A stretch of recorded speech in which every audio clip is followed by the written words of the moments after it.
Bienvenue dans le journal de Vue d'ailleurs. Vue d'ailleurs, c'est un site fondé et dirigé par Cédric Leboussy et qui couvre plusieurs thèmes d'actualité, qu'elles soient politiques, économiques ou encore culturelles. Sur vuedailleurs.com, vous pourrez retrouver les dernières informations, évidemment, mais aussi des décryptages et des billets d'humeur. Toute l'actualité, donc, traitée sous tous les angles avec une seule règle rigoureuse. Eh bien, c'est d'ailleurs le slogan du site. Les opinions sont libres, mais les faits sont sacrés. On commence avec l'actualité internationale. Ça se passe au Royaume-Uni où les fake news se multiplient, de fausses informations comme Boris Johnson sur le point de mourir à l'hôpital ou encore des antennes 5G qui affaiblissent l'organisme en répandant le coronavirus. Eh bien, ces fausses informations circulent de plus en plus outre-Manche. Le Royaume-Uni qui serait donc attaqué par des forces hostiles, selon les mots du gouvernement, mais qui ne nomme aucun État spécifique.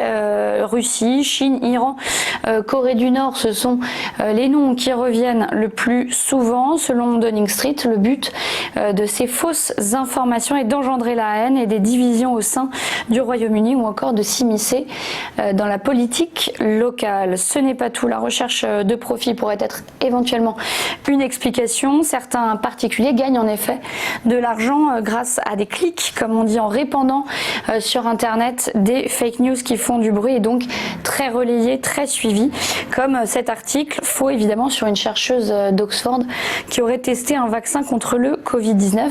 Cet article a fait beaucoup de bruit, a été beaucoup vu. Pour en savoir plus, rendez-vous sur le site vuedailleurs.com pour en apprendre plus sur ce sujet. Dans un instant, l'actualité en France, on parle du Made in France avec Aude Kersulek.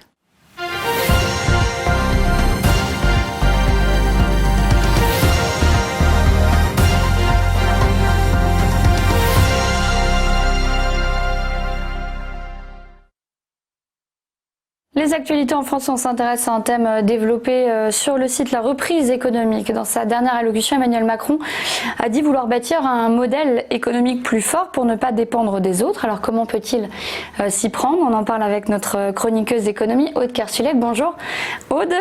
Bonjour, quelles sont les voies qui s'offrent au gouvernement donc pour une reprise économique vigoureuse? Eh bien déjà avant crise, le discours était devenu tendance, mais depuis le coronavirus, on parle beaucoup de réindustrialisation de la France. Alors pour réimplanter ces productions en France, il faut la plupart du temps que les entreprises relocalisent leurs usines. Comment s'y prendre? Eh bien le cabinet de conseil bien connu PwC et le Conseil national des achats ont cherché à identifier les catégories de produits les plus propices à une relocalisation de la production. Ils ont donc classé les produits selon un niveau de criticité qui va prendre en compte, selon les secteurs, l'état de la balance commerciale, si les productions ont lieu actuellement en Union européenne ou dans des pays tiers, si ce sont des marchés dits à tension avec une production concentrée, comme on a eu avec les masques en Chine. Eh bien, le rapport a donc établi une cartographie des productions faites à l'étranger et 116 catégories de produits dits sensibles et prioritaires dans 4 grands secteurs. Alors, on a la santé, les productions de molécules, l'agroalimentaire, l'électronique et notamment tout ce qui va concerner les batteries, les semi-conducteurs et enfin les industries dites de process et d'emballage. C'est beaucoup de chimie, métallurgie, c'est un secteur d'autant plus stratégique dans la lutte pour l'environnement. Tous ces secteurs représentent près de 380 milliards d'euros d'importation chaque année. Alors évidemment, ce serait illusoire de penser que ces relocalisations peuvent se faire en quelques mois. Alors de quoi elles vont dépendre ces relocalisations? Comment les provoquer? Bien d'abord, il faut distinguer 2 catégories de marchés. Les nouvelles productions, celles qui ne sont pas encore produites et qu'il va falloir localiser pour la première fois et choisir le territoire français. Alors, c'est des innovations, par exemple la pression mais 3D, les emballages recyclables aussi.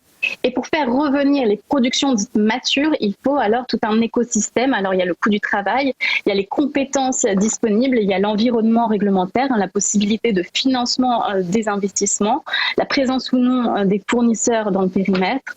Alors dans certains cas, ça peut demander un processus long, ça peut être pour l'instant plus cher, plus compliqué, ce qui signifie qu'il faut revoir la chaîne d'approvisionnement. Et finalement toujours la même question, promouvoir l'attractivité. Alors comment?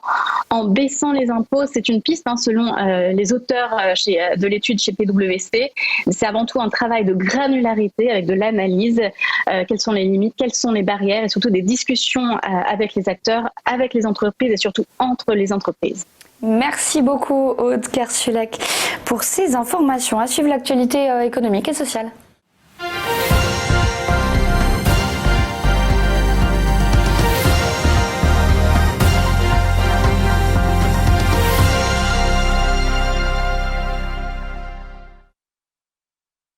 L'actualité économique et sociale avec aujourd'hui Jean-Claude Fontanive, le président de NextSea, une agence internationale de communication multimédia intégrée. Il est notre invité. Bonjour.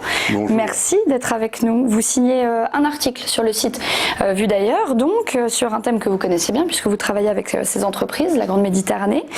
Quel rôle, selon vous, la Grande Méditerranée, elle joue dans la transition énergétique ? Alors, d'abord, la Grande Méditerranée, c'est quoi? La Grande Méditerranée, c'est simplement un ensemble effectivement de pays autour du bassin méditerranéen. Il y avait un enjeu qui était quand même colossal. C'était finalement que le bassin méditerranéen soit effectivement le portail entre l'Europe et l'Afrique, c'est-à-dire la rive sud de la Méditerranée et tous les pays qui sont effectivement présents. L'intérêt, c'est quoi? C'est qu'on n'a jamais réussi cette verticalité nord-sud et nous en payons aujourd'hui en fait les conséquences.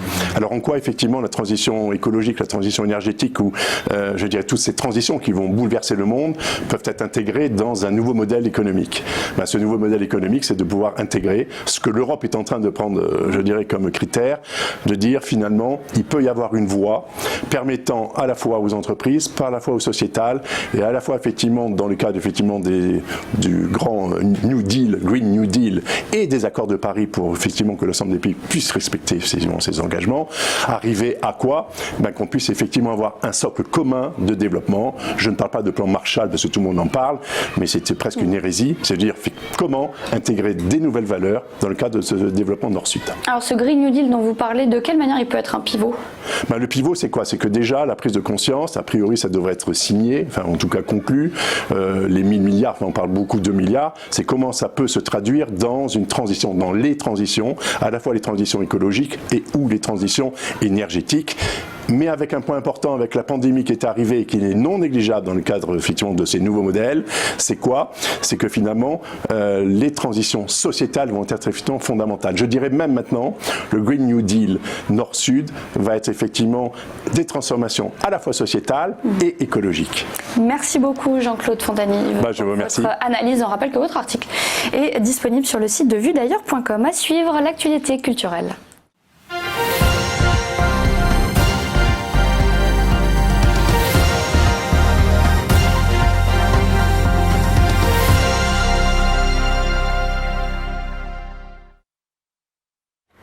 L'actualité culturelle tout de suite et on s'intéresse à une tribune publiée sur le site de France Info. Ajoutons du noir aux couleurs de l'arc-en-ciel. Plus de 50 associations et personnalités LGBT+ s'engagent contre le racisme. Pour en parler, nous sommes en direct avec Alain Gavant, expert diversité et militant associatif. Bonjour, vous êtes l'une des 5 personnes à l'origine de ce texte. Cette tribune, elle est née en réaction à la mort de George Floyd aux États-Unis le 25 mai dernier.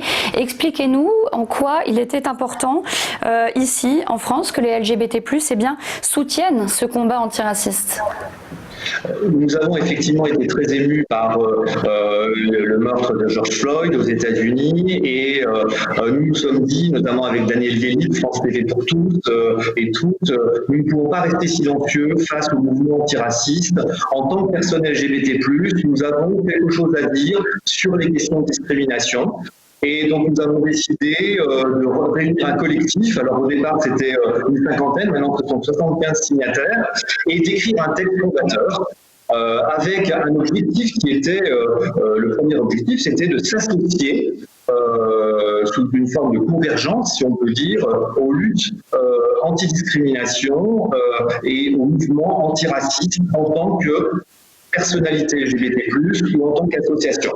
Le deuxième objectif, c'était aussi de se dire, est-ce qu'il n'y a pas des difficultés de double discrimination, de triple discrimination, c'est-à-dire par exemple être homosexuel et femme, lesbienne, ou être noir ou d'origine maghrébine et LGBT.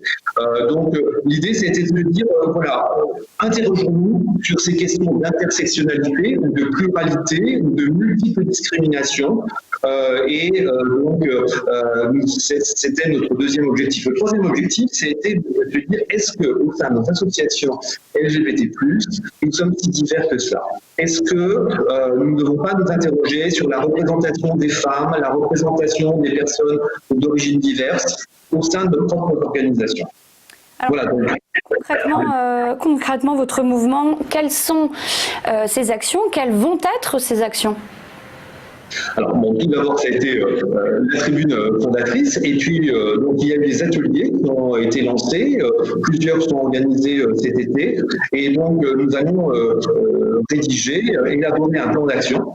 Alors, ce plan d'action, ça va être par exemple expliquer le sujet, la sémantique, bien comprendre la problématique. Vous voyez, par exemple, ces questions de double discrimination, d'intersectionnalité, ce sont des sujets qui ne sont pas forcément simples. Est-ce que nous sommes légitimes en tant que personnes LGBT pour travailler sur des questions de racisme? Voilà, tout ça, c'est un premier pavé. Ensuite, il y a un deuxième sujet qui consiste à identifier des bonnes pratiques au sein de nos associations et ensuite de donner des repères aux associations et aux acteurs qui voudraient travailler sur ces sujets. Donc le champ est immense, hein, donc c'est une première pierre qui est posée, et bien sûr c'est le début d'une aventure avec, je le rappelle, des associations qui sont quand même de grande envergure en France.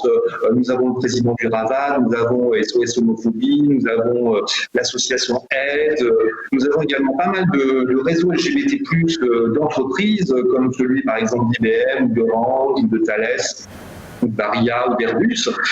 Donc c'est un mouvement qui a pris de l'ampleur, hein, avec ses 75 associations, et nous espérons effectivement aboutir à des actions extrêmement concrètes. Merci beaucoup Alain Gavant d'avoir répondu à nos questions. Merci à vous de nous avoir suivis, d'avoir été avec nous, et n'oubliez pas ces informations, toutes ces informations que nous avons développées, eh bien elles sont à retrouver en détail sur le site de vuedailleurs.com. À très vite.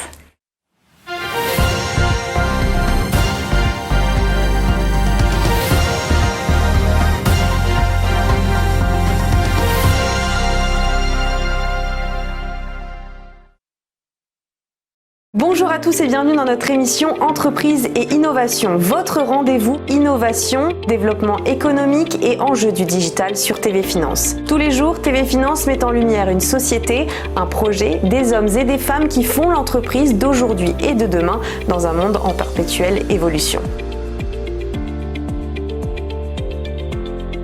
Pour y participer, contactez-nous sur tvfinance.fr.